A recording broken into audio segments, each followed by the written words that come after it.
శ్రీకాకుళం జిల్లా పర్యటన సందర్భంగా రేపు సాయంత్రం పలాస మున్సిపాలిటీకి కాంగ్రెస్ పార్టీ రాష్ట్ర అధ్యక్షురాలు వైఎస్ షర్మిల వస్తున్నారని కాంగ్రెస్ పార్టీ నాయకులు పలాస కాంగ్రెస్ ఎమ్మెల్యే అభ్యర్థి మజ్జి త్రినాథ్ బాబు తెలిపారు. నియోజకవర్గ నాయకులు, కార్యకర్తలు, అభిమానులు పెద్ద ఎత్తున పాల్గొన్నామని పిలుపునిచ్చారు. ఈ కార్యక్రమంలో డాక్టర్ దువ్వాడ జీవితేశ్వరరావు పాల్గొన్నారు. రేపు ఆంధ్రప్రదేశ్ ప్రదేశ్ రాష్ట్ర కమిటీ అధ్యక్షురాలు, కాంగ్రెస్ పార్టీ రాష్ట్ర కమిటీ అధ్యక్షురాలు శ్రీమతి వైఎస్ షర్మిలారెడ్డి గారు మన శ్రీకాకుళం జిల్లాలో పోటీ చేస్తున్నటువంటి కాంగ్రెస్ పార్టీ అభ్యర్థుల తరపున వారు ప్రచారంకి వస్తున్నారు. వారు శ్రీకాకుళంకి ఉదయం వస్తూ సాయంకాలం 4 గంటలకి టెక్కలు చేరుకొని అక్కడ బహిరంగ సభలో ప్రసంగిస్తారు. అనంతరం 7 గంటలకి స్థానికంగా ఉన్నటువంటి పలాస కాశీబొగ్గ జంటపట్నంలో ఉన్నటువంటి కాశీబొగ్గ బస్టాండ్కి ఎదురుగా ఉన్నటువంటి స్వర్గీయ రాజీవ్ గాంధీ గారు అలాగే స్వర్గీయ రాజశేఖర రెడ్డి గారి విగ్రహాల చెంతని సరిగ్గా 7 గంటలకు వచ్చి ఆమె కాంగ్రెస్ పార్టీ అభ్యర్థిగా పోటీ చేస్తున్న మజ్జి త్రినాథ్ బాబు గారి తరఫున ఆమె ప్రచారం చేస్తూ ప్రజల్ని ఉద్దేశించి ప్రసంగిస్తారు. ఇప్పుడున్నటువంటి వైసీపీ కానీ గతంలో 14-19 వరకు పరిపాలించినటువంటి తెలుగుదేశం ప్రభుత్వం కానీ ఎలా వైఫల్యాలు చెందాయి, రాష్ట్రం విభజన చెందాక ఆ విభజన హామీలను పూర్తిగా తొంగలో తొక్కి వీరు ఇద్దరు కూడా ఎలా వైఫల్యం చెందారో, ఈ 2 పార్టీలు కూడా మోడీకి ఎలాగా మోకరిల్లి వారు రాష్ట్రానికి అన్యాయం చేస్తున్నారు. అదే కాకుండా స్థానికంగా ముఖ్యంగా గత 14 నుంచి 19 వరకు ఉన్నటువంటి తెలుగుదేశం వారు కానీ 19 నుంచి ఈరోజు 24 వరకు ఉన్నటువంటి వైసీపీలో కానీ ఈ పలాస భూ ఆక్రమణలు, భూ కబ్జాలు, ప్రభుత్వ ఆస్తుల ధ్వంసం, పర్యావరణం విధ్వంసం దెబ్బతినే విధంగా ఈ పార్టీ వారు 2 పార్టీల వారు ఎలా విధ్వంసానికి పూనుకుంటున్నారు, వాళ్ళలో విధానాలు వ్యతిరేకమైన వాళ్ళ తాలూకా క్యాడర్స్ స్థానికంగా 2 పార్టీల వాళ్ళు కూడా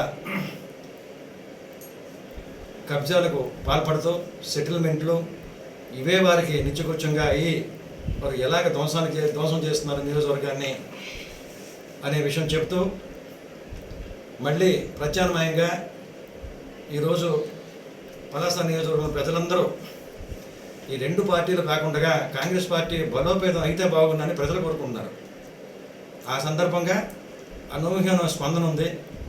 వారు పిలిచి ఫోన్లు చేసి మరి మా ఊరు రండి, మా ప్రాంతం రండి, మా మండలం రండి అనేటువంటి పరిస్థితి ఈరోజు వచ్చింది.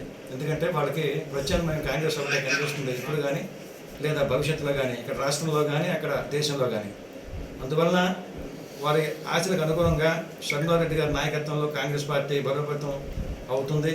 ఖచ్చితంగా ఇక్కడ మేము ఆశించిన విధంగా ఫలితాలు ఆశ్చర్యజనకంగా ఉంటాయని మేము ఆశిస్తూ ప్రజలందరూ, నియోజకవర్గంలోని ప్రజలందరూ, ముఖ్యంగా కాశీబొగ్గ పలాస జంటపట్నాల ప్రజలందరూ ఈ కార్యక్రమానికి విచ్చేసి శ్రీమతి వైఎస్ షర్మిలారెడ్డి గారి నాయకత్వాన్ని బలపరుస్తూ ఆమె బహిరంగ సభను విజయవంతం చేయవలసిందిగా ప్రజలందరినీ కోరుతున్నాం. రేపు సాయంత్రం 7 గంటలకి కాశీబొగ్గ రాజీవ్ గాంధీ స్టాట్యూ దగ్గర, అలాగే వైఎస్ రాజశేఖర రెడ్డి గారి స్టాట్యూ దగ్గర రేపు బహిరంగ సభ ఏర్పాటు చేయడం అనేది మా పిసిసి ప్రెసిడెంట్ షర్మిలమ్మ గారి బహిరంగ సభ ఏర్పాటు చేయడం అనేది. దానికి ఏంటంటే ప్రజలు అందరికీ నేను విజ్ఞప్తి చేసేది ఏమిటంటే అందరూ కూడా ఈ సభకి వచ్చి జయప్రదం చేస్తారని కోరుకుంటున్నాను. ముఖ్యంగా నియోజకవర్గంలో పరిస్థితి చూస్తే చాలా ఆందోళనకరంగా ఉంది. సాగునీరు అయితేనేమి, తాగునీరు అయితేనేమి, తర్వాత ఈ భూ కబ్జా అనేది చాలా ఎక్కువగా వింటున్నాము. ఇటు నెమలకొండ, సూదికొండ ఏదైతేనేమి.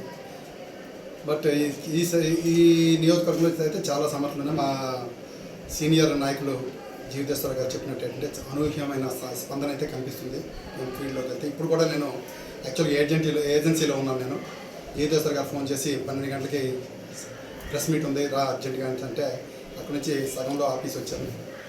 సో ప్రజలు విపరీతంగా మా ఏరియాకి రాలేదు, మా పంచాయతీకి రాలేదు అని చెప్పి అడుగుతూ ఉన్నారు. కానీ మాకైతే చాలా ఆశాజనకమైన ఫలితాలు వస్తుందని నేను ఏదైతే ముందు రోజు చెప్పానో ఈరోజు కూడా అదే చెప్తున్నాను నేను. ఖచ్చితంగా మాకు ఆశాజనక ఫలితాలు వస్తాయి, దాంట్లో సందేహం లేదు. సో ఏది ఏమైనప్పటికీ దాంట్లో మీ పాత్ర కూడా చాలా ఉంటుంది, మీడియా. కాంగ్రెస్ పార్టీని మీరు కూడా సపోర్ట్ చేస్తారని ఆశిస్తూ రేపు మళ్ళొకసారి 50 మంది ప్రజలకు, పలాస నియోజకవర్గ 50 మంది ప్రజలకు విజ్ఞప్తి చేస్తున్నాను అంటే, మన పిసిసి ప్రెసిడెంట్ శర్మిలారెడ్డి గారు రేపు సాయంత్రం 7 గంటలకి ఇక్కడికి విచ్చేస్తున్నారు కాశీబుగ్గ పట్టణానికి. ఇక్కడ భారీ బహిరంగ సభ ఏర్పాటు చేయడం జరుగుతుంది. దానికి అందరూ కూడా వచ్చి ఆమె ఇచ్చే సందేశాన్ని విని మీరు మీ ఒపీనియన్ అంటే మీ అభిప్రాయం రూపంగా మా కాంగ్రెస్ పార్టీని బలపరిచి గెలిపిస్తారని ఆశిస్తూ నాకు ఈ అవకాశం ఇచ్చిన మీ అందరికీ ధన్యవాదాలు తెలియజేసుకుంటూ సెలవు తీసుకుంటాను.